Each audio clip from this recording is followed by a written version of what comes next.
Hello, church. Hello, friends and family. It is wonderful to be with you again.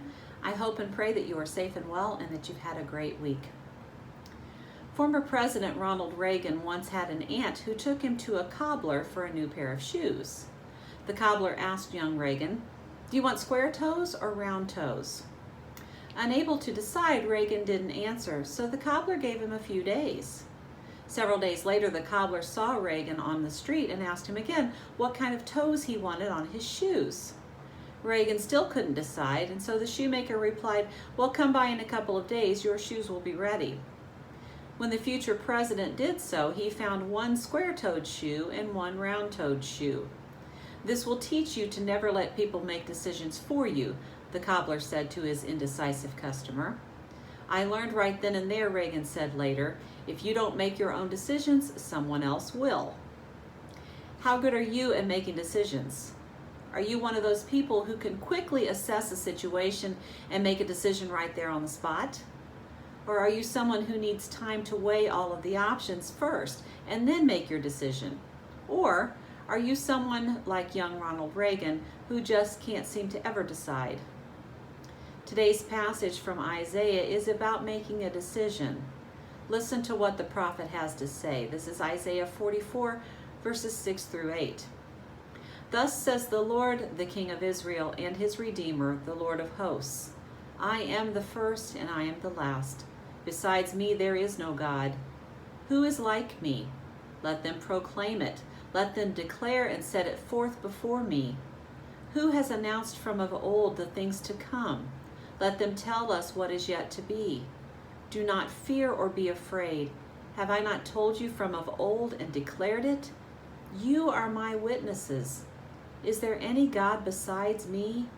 There is no other rock, I know not one." When Isaiah speaks these words to the people of Israel, they've already been in exile in Babylon for more than 35 years. They've lost their homeland, they're being held in captivity, and they've now lost their freedom. And so they are faced with a big decision. Choose God or choose one of the Babylonian gods. Now to us, this might sound like a simple choice. After all, they've been in a covenantal relationship with God since the very beginning.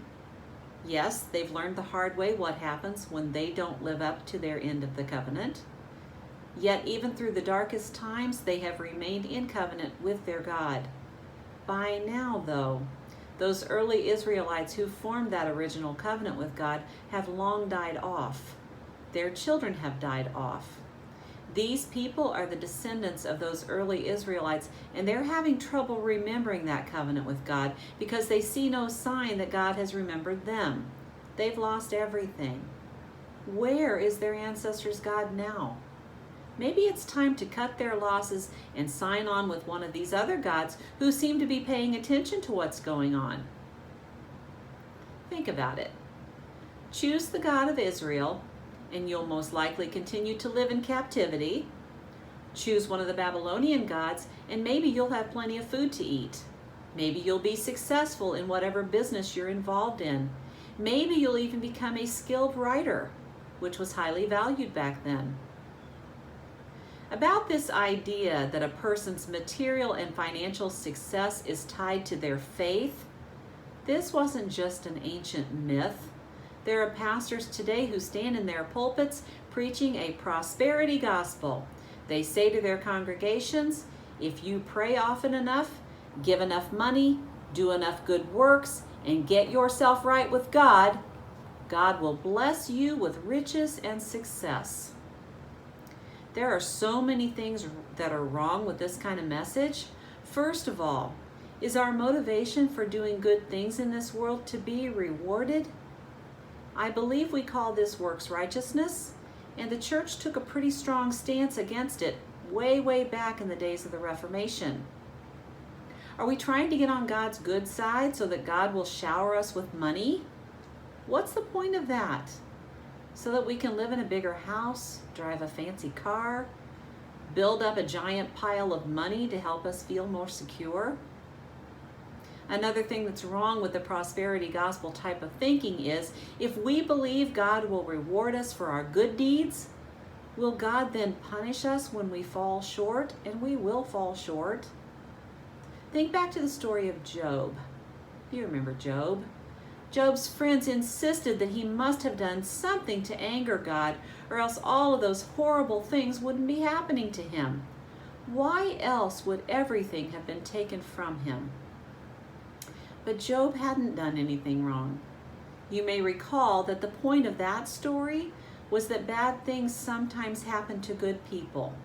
The rain falls on the just and on the unjust. Good things happen to people and bad things happen to people, and that's just the way life works. We human beings want to understand why terrible things sometimes happen to the very best people. We want to make sense of things, and so we end up blaming God, not even realizing that that's what we're doing. We say things like, God must have needed another angel, when people that we love are taken from us tragically and unexpectedly. When people say things like that, I find myself coming to God's defense, saying, I don't believe that's how God operates. Our bodies are imperfect. Things go wrong with them sometimes. This terrible thing that's happened is not something that God wanted or caused. The God that I love and serve would never want this kind of suffering for any of us. But it's hard to have hope in dark times like that. And what about today? There are certainly plenty of reasons to want to give up hope. We're tempted to turn away from God because we probably feel like God has forgotten us. Maybe we want to choose another God, not like the Babylonian gods, but maybe we choose to self-medicate with prescription meds or other things to numb the pain. Maybe we choose to throw ourselves into work so we don't have to feel the pain. Maybe we choose to watch hours of television so our minds will be carried away. Maybe we choose to spend hours and hours and hours on Facebook or Twitter or the internet and completely tune out of our lives. There's nothing innately wrong with these things until they become like a god to us. When they start to interfere in our relationships with one another or with God, they become a god, an idol, a substitute for the real thing. When Isaiah's community had lost all hope, they found themselves at a crossroad. They had to make a decision. Choose the God of Israel, who seemed to have skipped town, or choose one of the Babylonian gods. Isaiah rose up to defend the God of Israel. He spoke on God's behalf, speaking the very words that God had placed in his mouth. He reminded them who they were and whose they were. They were the people of Israel, and this was the God who had chosen them long ago. This was the God who had formed a covenant with them. This was the God who rescued them from slavery in Egypt. This was the God who provided for them in the wilderness. This was the God who led them to the promised land. This God is the Alpha and the Omega, the first and the last, the beginning and the end. This God has not forsaken them or forgotten them. This God does not break promises. They may not feel that this God is paying attention to what's going on, but they're wrong. This God knows what is happening to them and is right there beside them in their suffering.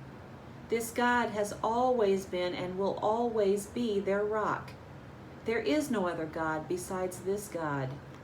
This God will make a way in the wilderness. This God will provide hope when the situation feels hopeless. This God will give strength to those who are weary. This God is trustworthy and true. And why should they believe these things? Just because Isaiah says so? No. They should believe in the words of God's witnesses.